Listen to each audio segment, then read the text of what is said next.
Act 5, Scene 1, Elsinore, a churchyard. Enter two gravediggers. Is she to be buried in Christian burial when she willfully seeks her own salvation? I tell thee she is. Therefore make her grave straight. The crowner hath sat on it, and finds it Christian burial. How can that be, unless she drowned herself in her own defense? Why, 'tis found so. It must be se offendando. It cannot be else, for here lies the point. If I drown myself wittingly, it argues an act, and an act hath three branches. It is to act, to do, to perform. Argal, she has drowned herself wittingly. Nay, but hear you, good man Delver. Give me leave. Here lies the water. Good. Here stands the man. Good. If the man go to this water and drown himself, it is willy-nilly, he goes. Mark you that. But if the water come to him and drown him, he drowns not himself. Argal, he that is guilty of his own death shortens not his own life. But is this law? Aye, ist. Crowner's quest law. He hath the truth on it.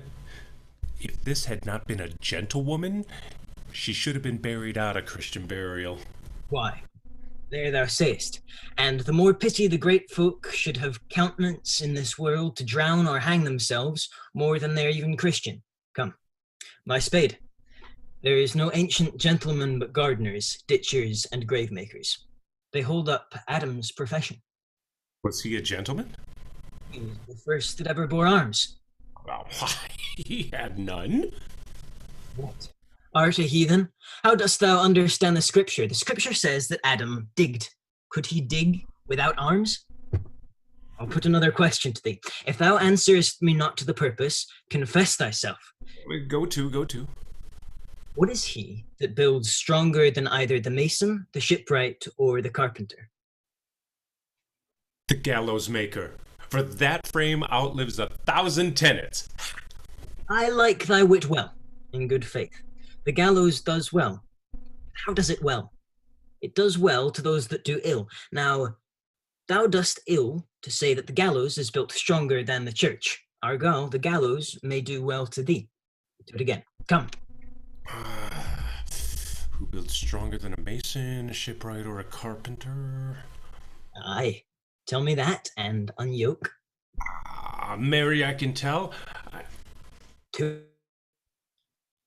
Mass, I cannot tell. Cudgel thy brains no more about it, for your dull ass will not mend his pace with beating. And when you are asked this question next, say, a gravemaker. The houses he makes last till doomsday. Go. Get to the inn and fetch me a stoup of liquor.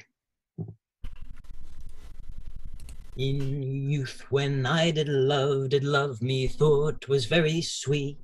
To contract all the time for a ho, when we thought there was nothing to meet. Has this fellow no feeling of his business? He sings in grave making. Custom hath made it in him a property of easiness. 'Tis e'en so. The hand of little employment hath the daintier sense. But age with his stealing steps hath clawed me in his clutch, and hath shipped me into the land as if I had never been such. That skull had a tongue in it and could sing once. How the knave jowls it to the ground as if 'twere Cain's jawbone that did the first murder. This might be the pate of a politician, which this ass now o'erreaches. One that would circumvent God, might it not? It might, my lord. Or of a courtier, which could say, "Good morrow, sweet lord, how dost thou, sweet lord?" This might be my lord such a one that praised my lord such a one's horse when he went to beg it, might it not? Aye, my lord. Why, in so. And now my lady Worm's chapless and knocked about the mazzard with a sexton's spade. Here's fine revolution, and we had the trick to see it. Did these bones cost no more than the breeding, but to play at loggets with them?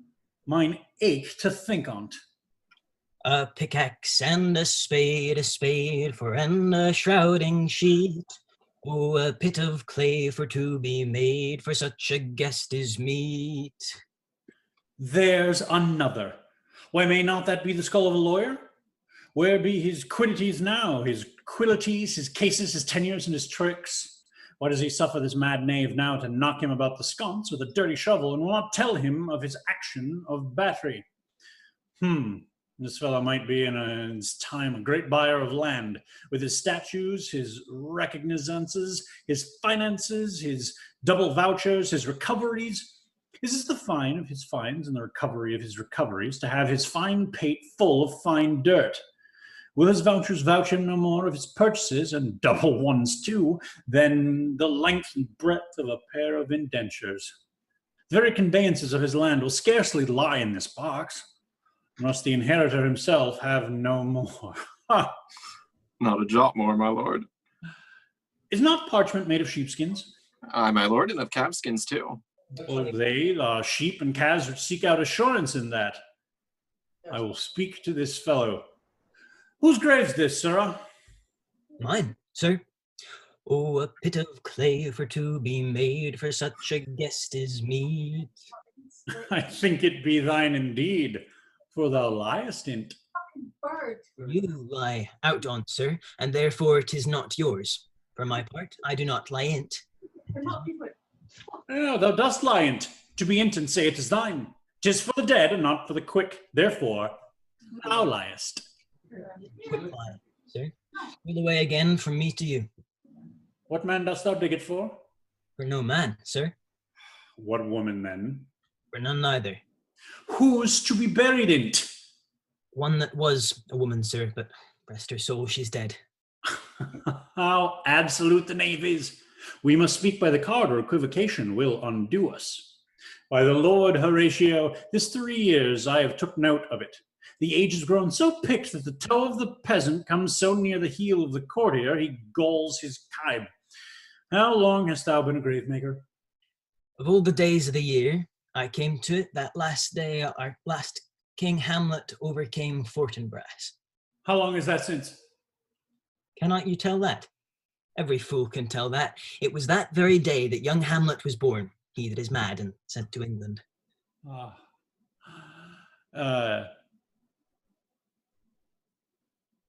Aye. Mary, why was he sent to England? Why? Because he was mad. He shall recover his wits there, or if he do not, 'tis no great matter there. Why?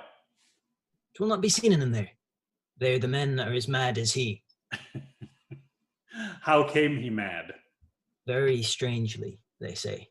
How strangely? Faith, Ian with losing his wits. Upon what ground? Why, here in Denmark. I have been sexton here, man and boy, 30 years. How long will a man lie in the earth ere he rot? Faith, if he be not rotten before he die, as we have many pocky courses nowadays, it will scarce hold the laying in. He will last you some 8 or 9 year. A tanner will last you 9 year. Why he more than another? Why, sir? His hide is so tanned with his trade that he will keep out water a great while, and your water is a sore decayer of your whoreson dead body. Here's a skull now hath lain in the earth 23 years. Whose was it? A whoreson mad fellows it was. Did you think it was? Nay, I know not. Pestilence on him for a mad rogue. He poured a flagon of Rhenish on my head once. This same skull, sir, was, sir, Yorick's skull, the king's jester. This. E'en that. Let me see. Alas, poor Yorick. I knew him, Horatio. A fellow of infinite jest, of most excellent fancy. He hath bore me on his back 1,000 times, and now how abhorred in my imagination it is. My gorge rises at it. Here hung those lips that I have kissed, I know not how oft. Where be your jibes now? Your gambols, your songs, your flashes of merriment that were wont to set the table on a roar. Not one now to mock your own grinning. Quite chap fallen. Now get you to my lady's chamber and tell her Let her paint an inch thick to this favor, she must come. Make her laugh at that. Prithee, Horatio, tell me one thing. What's that, my lord? Dost thou think Alexander looked to this fashion in the earth? Even so. Smelt so. Even so, my lord. To what base uses we may return, Horatio? Why may not imagination trace the noble dust of Alexander till he find it stopping a bunghole? Twere to consider too curiously to consider so. No faith, not a jot. But to follow him thither with modesty enough and likelihood to lead it, as thus. Alexander died. Alexander was buried. Alexander returneth to dust. The dust is earth. Of earth we make loam, and why of that loam whereto he was converted might they not stop a beer barrel? Imperious Caesar, dead and turned to clay, might stop a hole to keep the wind away. Oh, that the earth which kept the world in awe should patch a wall to expel the winter's flaw.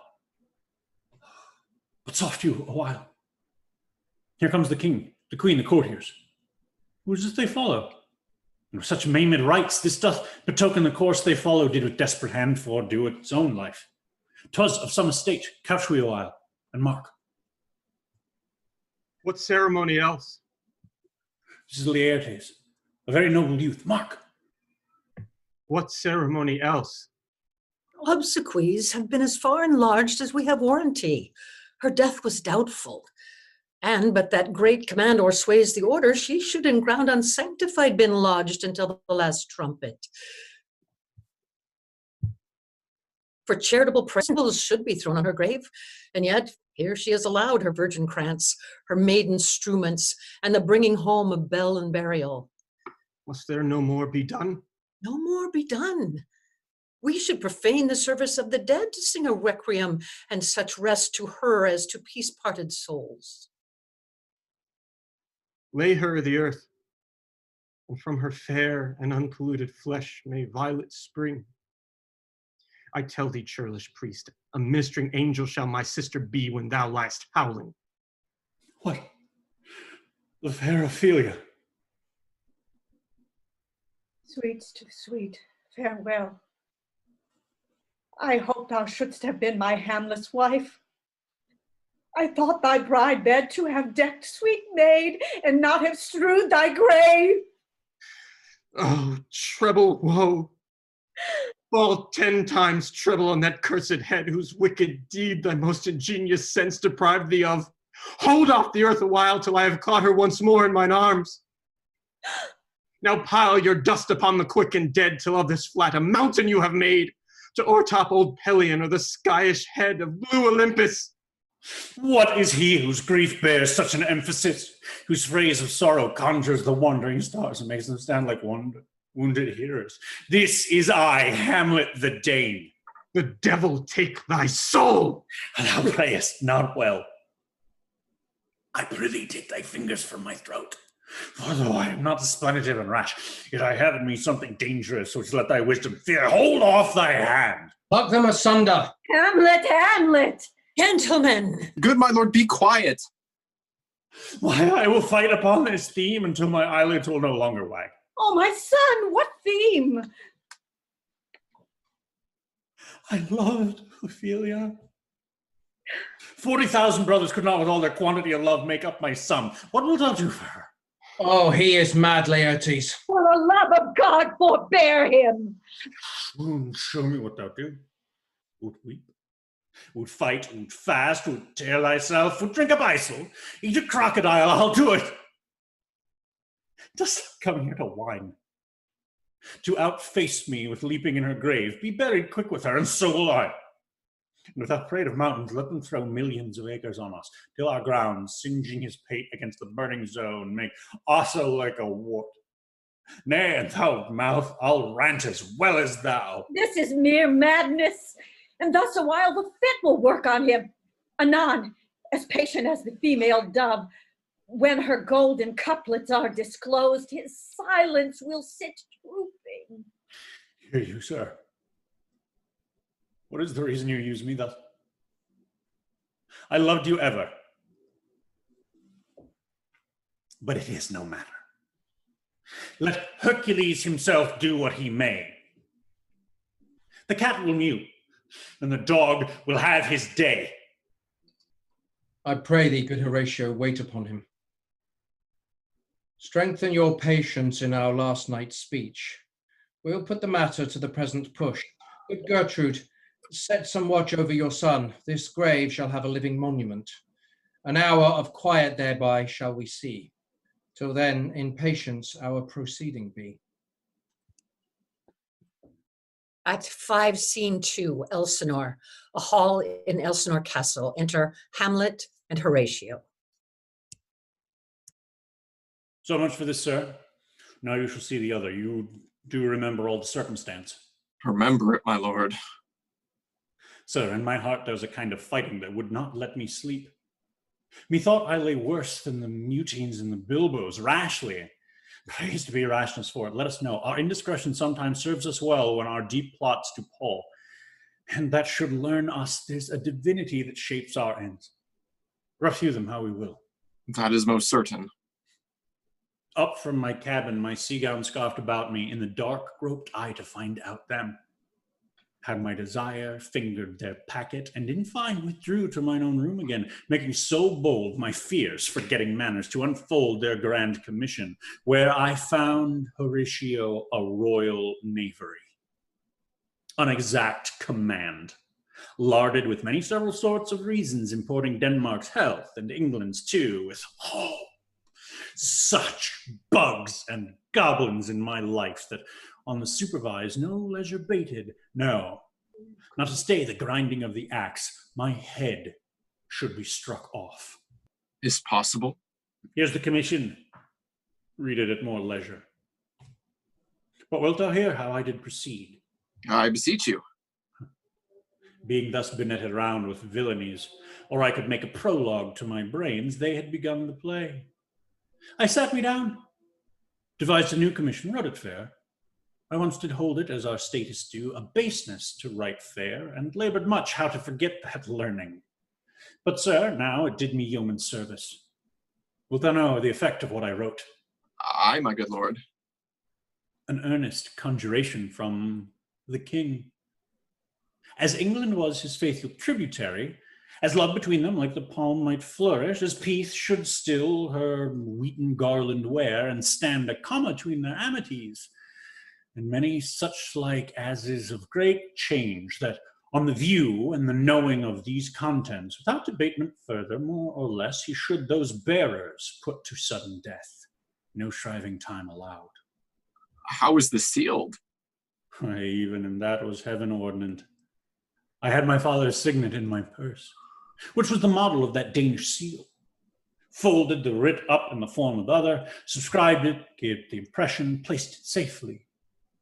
The changeling never known. Now the next day was our sea fight, and what to this was sequent thou knowest already. So Guildenstern and Rosencrantz go to it. Why, man, they did make love to this employment. They are not near my conscience. Their defeat does by their own insinuation grow. 'Tis dangerous when the baser nature comes between the pass and fell insensate points of mighty opposites. Why, what a king is this? Does it not think me? Stand we now upon he that hath killed my king and whored my mother, popped in between the election and my hopes, thrown out his angle for my proper life, and with such cousinage, it's not perfect conscience to quit him with this arm. And it's not to be damned to let the canker of our nature come to further evil. It must be shortly known to him from England what is the issue of the business there. Oh, it will be short. The interim's mine, and a man's life no more than to say one. But I'm very sorry, good Horatio, that to Laertes I forgot myself. For by the image of my cause I see the portraiture of his. I'll court his favors, but sure, the bravery of his grief did put me into a towering passion. Peace, who comes here? Your lordship is right welcome back to Denmark. I humbly thank you, sir. Dost know this waterfly? No, my good lord. Thy state is more gracious, for 'tis a vice to know him. He hath much land and fertile. Let a beast be lord of beasts, and his crib shall stand at the king's mess. 'Tis a chough, but, as I say, spacious in the position of dirt. Sweet lord, if your lordship were at leisure, I should impart a thing to you from his majesty. I will receive it, sir, with all diligence of spirit. Put your bonnet to his right use, 'tis for the head. I thank your lordship, it is very hot. No, believe me, 'tis very cold. The wind is northerly. It is indifferent cold, my lord, indeed. Oh, but yet methinks it is very sultry and hot for my complexion. Exceedingly, my lord, it is very sultry, as 'twere, I cannot tell how. My lord, his majesty bade me signify to you that he has laid a great wager on your head. Sir, this is the matter that... I beseech you, remember. Nay, good my lord, for my ease and good faith. Sir, here is newly come to court Laertes, believe me, an absolute gentleman, full of most excellent differences of very soft society and great showing. Indeed, to speak feelingly of him, he is the card or calendar of gentry, for you shall find in him the continent of what part a gentleman would see. Sir, his definement suffers no perdition in you, though I know to divide him inventorially does he the arithmetic of memory, and yet but yaw neither in respect of his quick sale. But in the verity of extolment, I take him to be a soul of great article, and his infusion of such dearth and rareness as, to make true diction of him, his semblable as his mirror, and who else would trace him, his umbrage, nothing more. Your lordship speaks most infallibly of him. The concurrency, sir? Why do we wrap the gentleman in our more rawer breath? Sir. It's not possible to understand in another tongue. You will to it, sir, really. What imports the nomination of this gentleman? Of Laertes? His purse is empty already. All his golden words are spent. Of him, sir? I know you are not ignorant. I would you did, sir. Yet, in faith, if you did, it would not much approve me. Well, sir? You are not ignorant of what excellent Laertes is. I dare not confess that, lest I should compare with him in excellence. But to know a man well were to know himself. I mean, sir, for his weapon. But in the imputation laid on him by them, it is his meed he's unfellowed. What's his weapon? Rapier and dagger. That's two of his weapons, but well. The king, sir, hath wagered with him 6 Barbary horses, against which he has impawned, as I take it, 6 French rapiers and poniards, with their assigns as girdle, hangers, and so. 3 of the carriages, in faith, are very dear to fancy, very responsive to the hilts, most delicate carriages, and of very liberal conceit. What call you the carriages? I knew you must be edified by the margent ere you had done. The carriages, sir, are the hangers. The phrase would be more germane to the matter if we could carry a cannon by our sides. I would it might be hangers till then. But on. 6 Barbary horses against 6 French swords. There are signs and 3 liberal conceited carriages. That's the French bet against the Danish. Why is this all impawned, as you call it? The king, sir, hath laid, sir, that in a dozen passes between yourself and him, he shall not exceed you 3 hits. He hath laid on 12 for 9, and it would come to immediate trial if your lordship would vouchsafe the answer. How if I answer no? I mean, my lord, the opposition of your person in trial. Sir, I will walk here in the hall. If it please his majesty, it is the breathing time of day with me. Let the foils be brought, the gentleman willing, and the king hold his purpose. I will win for him, an I can. If not, I'll gain nothing but my shame and the odd hits. Shall I deliver you and so? What to this effect, sir?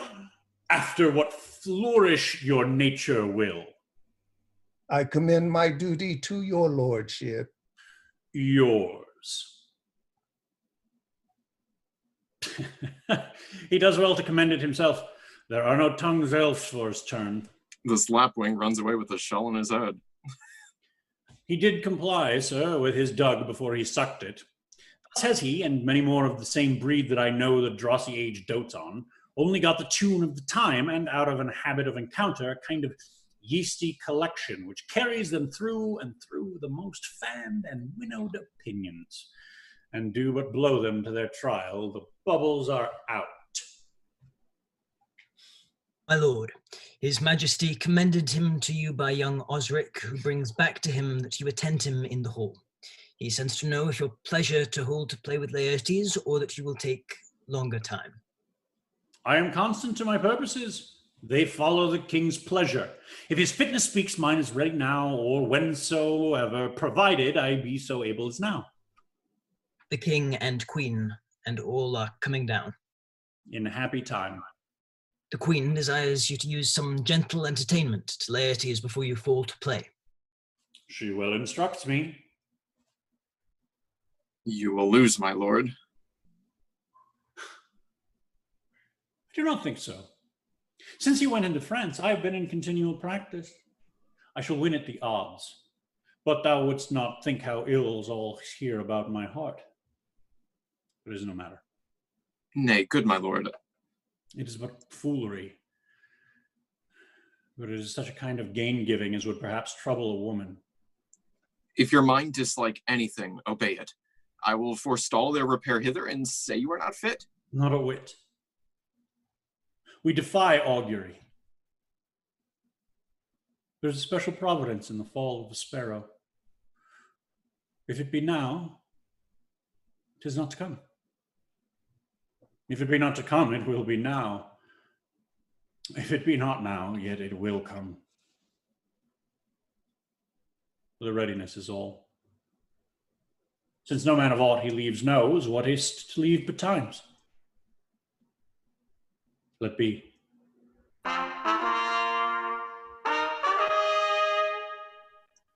Come, Hamlet, come and take this hand from me. Give me your pardon, sir. I have done you wrong. But pardon as you are a gentleman. This presence knows, and you must needs have heard, how I am punished with a sore distraction.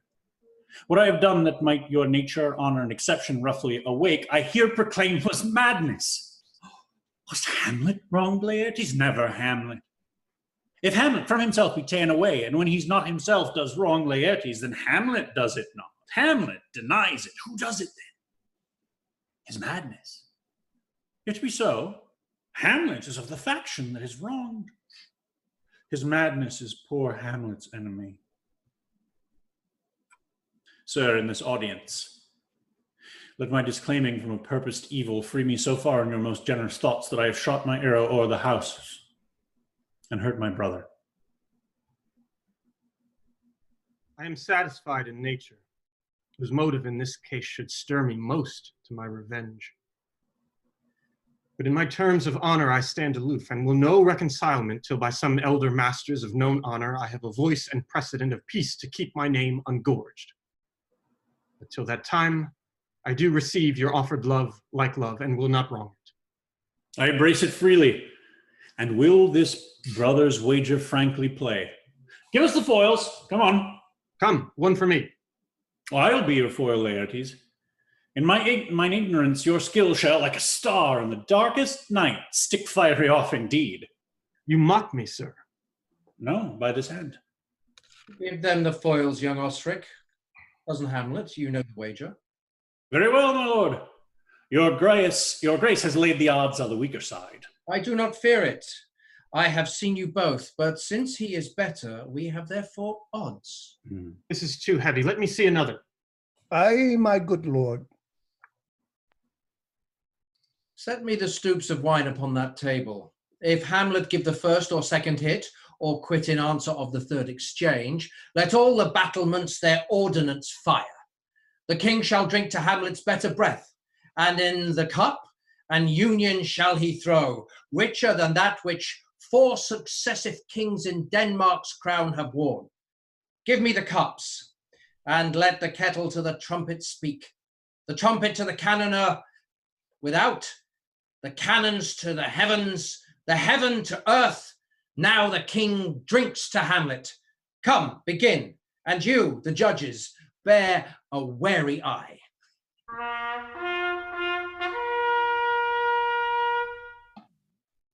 Come on, sir. Come, my lord. One, No. judgment. A hit, a very palpable hit. Well, again. Say, give me drink. Hamlet, this pearl is thine. Here's to thy health.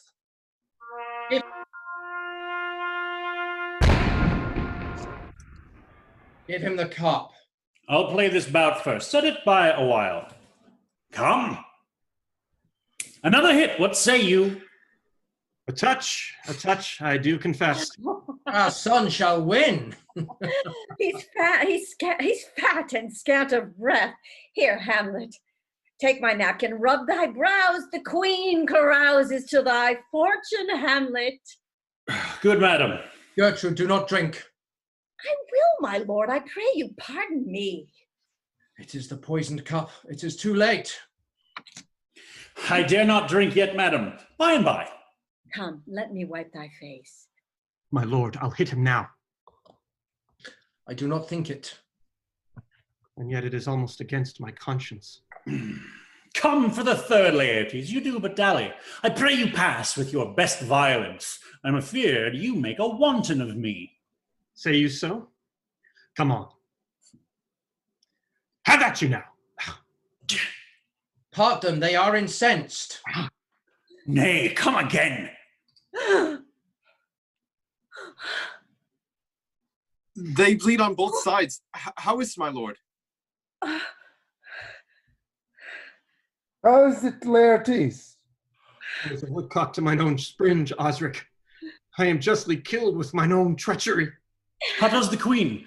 She swoons to see them bleed. No, no, the drink, the drink.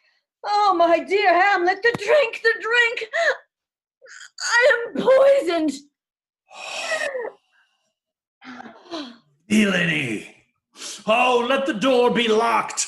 Treachery, seek it out. It is here, Hamlet. Hamlet, thou art slain. No medicine in the world can do thee good. In thee there is not half an hour's life.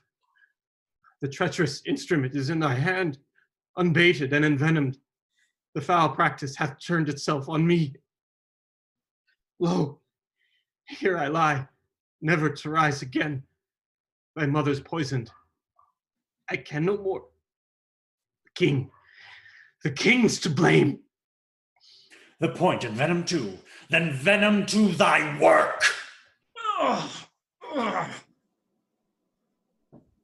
Treason, treason! Oh, yet defend me, friends. I am but hurt. Here, thou incestuous, murderous, damned Dane, drink off this potion. Is thy union here? Follow my mother.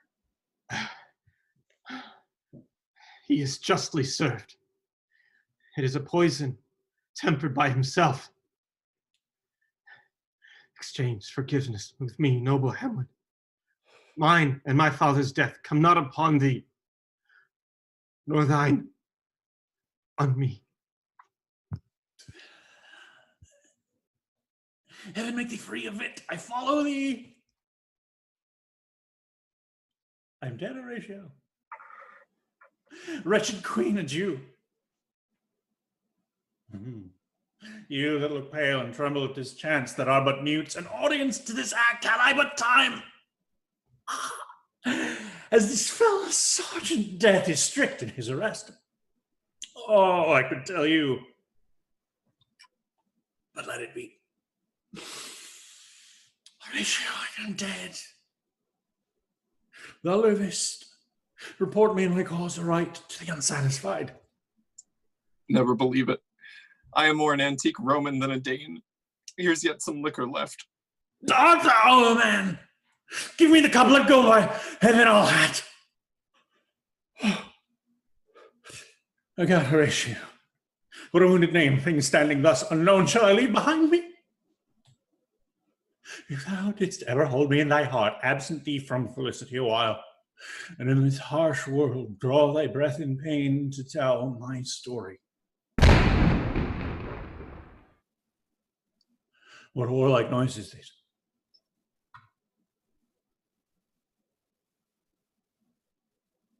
What? Oh. Oh, I die, Horatio. Blood and poison quite o'ercrows my spirit. I cannot live to hear the news from England. What I do prophesy, the election lights on fort and brass. Yes. My dying voice.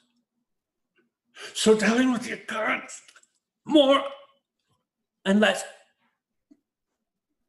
which has solicited the rest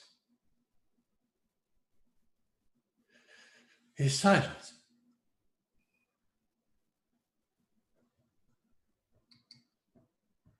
Now cracks a noble heart. Good night, sweet prince, and flights of angels sing thee to thy rest.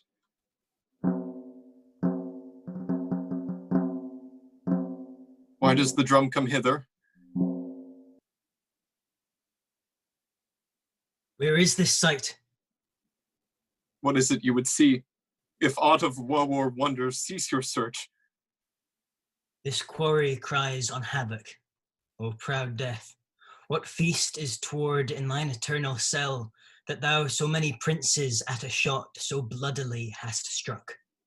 The sight is dismal, and our affairs from England come too late. The ears are senseless that should give us hearing, to tell him his commandment is fulfilled, that Rosencrantz and Guildenstern are dead. Where should we have our thanks? Not from his mouth had it the ability of life to thank you. He never gave commandment for their death. But since so jump upon this bloody question, you from the Polack Wars and you from England are here arrived, give order that these bodies high on a stage be placed to the view, and let me speak to the yet unknowing world how these things came about. So shall you hear of carnal, bloody, and unnatural acts, of accidental judgments, casual slaughters, of deaths put on by cunning and forced cause, and in this upshot, purposes mistook fallen on the adventurer's head. All this can I truly deliver. Let us haste to hear it, and call the noblest to the audience. For me, with sorrow I embrace my fortune. I have some rights of memory in this kingdom, which now to claim my vantage doth invite me. Of that I shall also have cause to speak, and from his mouth whose voice will draw on more. But let this same be presently performed, even while men's minds are wild, lest more mischance on plots and errors happen. Let 4 captains bear Hamlet like a soldier to the stage, for he was likely, had he been put on, to have proved most royal, and for his passage the soldier's music and the right of war speak loudly for him. Take up the bodies. Such a sight as this becomes the field, but here shows much amiss. Go. Bid the soldiers shoot.